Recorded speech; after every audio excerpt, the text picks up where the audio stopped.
नमस्कार दोस्तों, मेरा नाम है राहुल यादव और आप सभी का स्वागत है आज की स्पेशल वीडियो में। आज की वीडियो का टॉपिक है, क्या बजट के समय बाजार में बन रहा है लमसम का मौका। देखिए, कुछ इन्वेस्टर्स होते हैं जो बजट का वेट करते हैं। कुछ क्या, काफ़ी सारे इन्वेस्टर्स ऐसे होते हैं जो बजट का वेट करते हैं कि बजट को देखेंगे और हम मार्केट में निवेश करेंगे।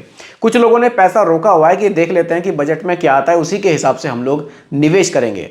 तो क्या बजट के समय लमसम करने का मौका आने वाला है? क्या आप लोग भी सोच रहे हैं कि अभी जब बजट आएगा उसको देखेंगे और तुरंत हम लोग भी लमसम निवेश करेंगे? क्योंकि कल भी देखिए मार्केट खुली रहेगी बजट के लिए। वैसे सैटरडे संडे आप सभी जानते हैं कि मार्केट ऑफ रहती है, लेकिन कल स्पेशली मार्केट खुलेगी। तो बहुत से लोग निवेश करने का प्लान बना रहे हैं। अगर आप लोग भी सोच रहे हैं कुछ पैसा लमसम निवेश करने का, और वो भी अब बजट के समय, तो वीडियो आपके लिए बहुत ही ज़्यादा इंपॉर्टेंट होने वाली है। बहुत ही ध्यान से देखिएगा और समझिएगा, क्योंकि काफ़ी सारी चीज़ें मैं आपके लिए लेकर आया हूँ आज की वीडियो में, जो काफ़ी हद तक आपको ये समझाने में हेल्प करेगी कि हाँ, बजट के समय अभी हमें लमसम करना चाहिए या फिर नहीं करना चाहिए। क्योंकि बहुत सारे आंकड़े मैं लेकर आया हूँ कि जब जब बजट आया है तो उस समय मार्केट कंडीशन क्या रही है। क्योंकि देखिए, लमसम करने का ज़्यादा बेनिफिट तभी होता है जब मार्केट में गिरावट होती है। देखिए, कुछ 10 सालों का जो बजट के दिन कैसा रहा शेयर मार्केट, वो मैं आपके लिए आंकड़े लेकर आया हूँ। 2014 से अगर मैं स्टार्ट करूँ तो देखिए 0.28% यहाँ सेंसेक्स गिरा था। 2015 में अगर आप देखें तो 0.48% की हमें बढ़त दिखाई दी थी। 2016 में अगर आप देखेंगे तो 0.66% की गिरावट थी। 2017 में देखेंगे तो 1.76% की बढ़त थी। 2018 में देखेंगे तो फिर गिरावट थी। 2019 में देखेंगे तो फिर गिरावट थी। 20 में भी थोड़ी सी गिरावट थी। 21 में देखेंगे तो बढ़त थी और अच्छी खासी बढ़त थी 5% की। अगर 22 में देखेंगे तो फिर से बढ़त थी। 23 में देखेंगे तो थोड़ी सी 0.27% की यहाँ गिरावट थी। तो थोड़ा बहुत कम अप एंड डाउन हमने 2014 से लेकर 2024 तक देखा है। अभी 2025 वाला जो बजट आने वाला है, इसमें हमें क्या देखने को मिलेगा वो तो हमें कल ही पता चलेगा कि मार्केट क्या रहने वाली है। लेकिन मार्केट किन चीज़ों पर डिपेंड करती है, किन चीज़ों से मार्केट का हमें थोड़ा सा बिहेवियर दिखाई देता है, उसको समझने की थोड़ा सा कोशिश करेंगे। देखिए, कुछ लोगों का तो कहना है कि बजट में से हमें कोई खास मतलब नहीं है, लेकिन देखिए, बजट सभी लोगों को कहीं ना कहीं प्रभावित करता है। किसी को डायरेक्टली करेगा, किसी को इनडायरेक्ट करेगा, लेकिन बजट का फर्क हम आम आदमियों पर सबसे ज़्यादा पड़ता है। इसीलिए बजट को थोड़ा सा देखना ज़रूरी है। क्या महंगा हो रहा है, क्या सस्ता हो रहा है, देखिए कहीं ना कहीं ये असर हम पर ज़रूर डालता है। कुछ लोग कहते हैं ना कि अरे हमारे ऊपर कोई फ़र्क नहीं पड़ेगा, ऐसा नहीं है, बजट का बिल्कुल फ़र्क पड़ता है। देखिए, म्यूचुअल फंड एक्सपर्ट्स ने बजट से लगाई बड़ी आस, क्या वित्त मंत्री निर्मला सीतारमण पूरी करेंगी उम्मीदें? क्या क्या यहाँ पर जो है आस लगाई जा रही है, क्या क्या यहाँ डिसीजन हमें देखने को मिल सकते हैं? देखिए, डेट म्यूचुअल फंड्स में इंडेक्सेशन बेनिफिट को फिर से बहाल किया जाए, ये उम्मीद है कि शायद ऐसा हो सकता है। इसके ऊपर मैंने पहले भी एक वीडियो बनाई थी, कुछ ही मैंने बातें वहाँ पर भी आप लोगों के साथ शेयर की थी। काफ़ी पसंद भी उस वीडियो को लोगों ने किया था। देखिए, अगर इंडेक्सेशन बेनिफिट हमें यहाँ मिलता है डेट म्यूचुअल फंड्स में, तो ये हमारे ऊपर जो टैक्स आता है जब हम पैसा रिडीम करते हैं, तो उसमें यहाँ थोड़ी सी रिलीफ हमें मिल जाएगी और ये एक म्यूचुअल फंड इन्वेस्टर के लिए काफ़ी बड़ा बेनिफिट होगा। देखिए, अभी लोग ये बात ज़रूर करते हैं कि मान लीजिए मैं एक सैलरीड पर्सन हूँ, अब सैलरी जो मुझे मिल रही है वो पहले ही मेरा टैक्स काटा जा रहा है। मैं जिस स्लैब में भी आ रहा हूँ, मेरा टैक्स काट कर मुझे सैलरी दी जा रही है। अब उस सैलरी का जो मेरे पास पैसा आया, वो पैसा मैंने क्योंकि टैक्स में दे चुका हूँ, अब उस पैसे को मैं म्यूचुअल फंड में निवेश कर रहा हूँ। ठीक है, वो पैसा मैंने म्यूचुअल फंड में निवेश किया। उसके बाद जब मैं उस पैसे को विड्रॉल कर रहा हूँ तो आप मुझसे फिर से टैक्स ले रहे हैं। तो ये कहीं ना कहीं टैक्स का थोड़ा सा बोझ ज़्यादा आ रहा है। तो इसको लेकर काफ़ी यहाँ पर उम्मीदें की जा रही हैं कि शायद इस बार कुछ रिलीफ यहाँ मिल जाए। देखिए, अगर ऐसा होता है, रिलीफ मिलती है, तो म्यूचुअल फंड की तरफ लोगों का रुझान और ज़्यादा बढ़ेगा और ज़्यादा निवेश म्यूचुअल फंड में आएगा।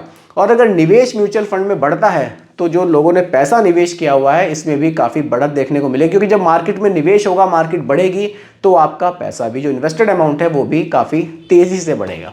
तो क्या क्या और डिमांड्स हैं, क्या क्या उम्मीदें हैं, वो भी देख लीजिए। इक्विटी पर long term capital gain LTCG में थोड़ी सी कमी आ सकती है। देखिए, LTCG टैक्स पहले बढ़ा दिया गया था, तो उम्मीद है कि शायद इसको थोड़ा सा कम कर दिया जाए। अगर ये कम कर दिया जाता है तो वाकई ये बहुत बढ़िया रहेगा, क्योंकि इसको लेकर तो लोगों ने काफ़ी कमेंट किए थे कि ये कम होना चाहिए। अगर ये LTCG इसी तरह से बढ़ता रहा तो ये हमारा जो पैसा है जो बनेगा उसको तो काफ़ी हद तक ये LTCG ही खा जाएगा। तो उम्मीद है शायद इस बार LTCG में कुछ आपको यहाँ राहत देखने को मिल सकती है। बाकी तो बजट आने पर ही पता चलेगा कि क्या होने वाला है, लेकिन ये कुछ उम्मीदें हैं। एफओएफ की ज़रूरत के हिसाब से इक्विटी म्यूचुअल फंड्स की परिभाषा में बदलाव हो। उसके बाद डेट लिक्विड सेविंग स्कीम पर भी ईएलएसएस की तरह टैक्स में छूट दिया जाए। देखिए, जिस तरह से ईएलएसएस है, इक्विटी लिंक्ड सेविंग स्कीम, ये पैसा इक्विटी में निवेश होता है और यहाँ टैक्स बेनिफिट मिलता है। जो लोग टैक्स बेनिफिट लेना चाहते हैं म्यूचुअल फंड में निवेश करके, वो ईएलएसएस प्लान में निवेश करते हैं और टैक्स बेनिफिट मिलता है। तो यहाँ ये चाहते हैं म्यूचुअल फंड में कि डेट लिंक्ड सेविंग स्कीम भी मिले, यानी कि जो लोग पैसा ईएलएसएस में निवेश करते हैं ठीक उसी तरह से डेट में भी निवेश करें और ऐसी स्कीम लाई जाए जिसमें कि टैक्स बेनिफिट भी मिल सके और पैसा हमारा डेट में निवेश रहे, क्योंकि इक्विटी पर हमारे पैसे पर रिस्क ज़्यादा रहता है। डेट में हमारा पैसा सेफ भी रहेगा और हमें टैक्स बेनिफिट भी मिलेगा। तो इसकी भी एक डिमांड रखी गई है कि ऐसा हो जाए तो फिर ये लोगों के लिए ज़्यादा फायदेमंद हो सकता है। हालांकि ये बताया गया था कि जिस तरह से ईएलएसएस में पैसा लॉक किया जाता है, वो डीएलएसएस में जो डेट लिंक्ड सेविंग स्कीम आएगी उसमें भी लॉक किया जाए, कोई दिक्कत नहीं है, लेकिन स्कीम ऐसी निकाली जाए। अगला पॉइंट है mutual fund linked retirement scheme पेश करने की मांग। ये रिटायरमेंट के लिए भी, जिस तरह से रिटायरमेंट स्कीम्स हैं गवर्नमेंट में मिलती हैं, तो और लोगों को भी रिटायरमेंट स्कीम का बेनिफिट मिल सके, तो ऐसी स्कीम निकालने की भी एक बात रखी गई थी कि ऐसी रिटायरमेंट स्कीम निकालने की इजाज़त दी जाए जिसमें लोग पैसा निवेश कर सकें और अपने रिटायरमेंट को वो सिक्योर कर सकें। हालांकि इसमें भी बात कही गई थी कि थोड़ा सा लॉक इन रखा जाए, तो कोई दिक्कत नहीं है, लॉक इन इसमें रखा जा सकता है, लेकिन स्कीम ऐसी लॉन्च की जाए। देखिए, इस तरह की स्कीम्स अगर लॉन्च होंगी तो लोगों का रुझान बढ़ेगा म्यूचुअल फंड की तरफ और म्यूचुअल फंड इंडस्ट्री में एक बहुत बड़ा बूम आपको आने वाले समय में देखने को मिल सकता है। म्यूचुअल फंड को इंफ्रास्ट्रक्चर निवेशों में शामिल करने और टैक्स छूट की मांग, ये सारी डिमांड्स हैं। अभी देखते हैं कि इनमें से कितनी डिमांड्स पूरी होती हैं, लेकिन अगर यहाँ टैक्स बेनिफिट मिलता है, एलटीसीजी में छूट दी जाती है, तो वाकई लोगों का रुझान यहाँ बढ़ेगा और आप जो पैसा निवेश करेंगे उसमें आपको काफ़ी बढ़त भी देखने को मिल सकती है। देखिए, अब बात, हमारा जो टॉपिक था वो यही था कि क्या इस समय हमें लमसम निवेश करना चाहिए। देखिए, आप अगर लंबे समय के लिए लमसम निवेश करना चाहते हैं तो बिल्कुल आप कर सकते हैं, क्योंकि बजट के आसपास हमने देखा है पिछले 10 साल में मार्केट में कोई बहुत ज़्यादा फर्क हमने नहीं देखा है। मार्केट की एक ग्रोथ है जो धीरे धीरे हो रही है, उसी तरह से आपको मार्केट आगे भी देखने को मिल सकता है। अगर आप लंबे समय के लिए लमसम निवेश करना चाहते हैं तो बिल्कुल आप इस समय पर कर सकते हैं। बाकी कल बजट आएगा, उसके बाद और भी क्लियरिटी के साथ आपको हो जाएगा कि हाँ, मुझे अभी लमसम करना चाहिए या फिर नहीं करना चाहिए। देखिए, बजट में जो भी डिसीजन आते हैं, अगर आप निवेश कर रहे हैं लंबे समय के लिए तो आप पर बहुत ज़्यादा फर्क नहीं पड़ेगा, आप निवेश कर सकते हैं। क्योंकि देखिए, अगर मैं थोड़ा सा पुराने आंकड़े आपको दिखाऊं, जिन लोगों ने, देखिए 2014 में मान लीजिए लमसम किया था, उस समय पर हालांकि सेंसेक्स में 0.28% की गिरावट आई थी, लेकिन 2014 से और 2024 तक अगर आप देखेंगे तो यहाँ बहुत बढ़िया रिटर्न्स भी मिले हैं लोगों को। ऐसा नहीं है कि मार्केट में गिरावट थी तो रिटर्न्स अच्छे नहीं मिले, लोग डर गए थे। जिन लोगों ने निवेश उस समय पर किया था, अच्छे खासे रिटर्न्स उन लोगों ने बनाए। आप कभी भी देख लीजिए 2015 में, 16 में, जब भी निवेश लोगों ने किया है तो लंबे समय में जो रिटर्न्स हैं वो हमें बहुत बढ़िया देखने को मिले हैं। चाहे आप लार्ज कैप देख लीजिए, चाहे मिड कैप देख लीजिए और चाहे आप स्मॉल कैप देख लीजिए।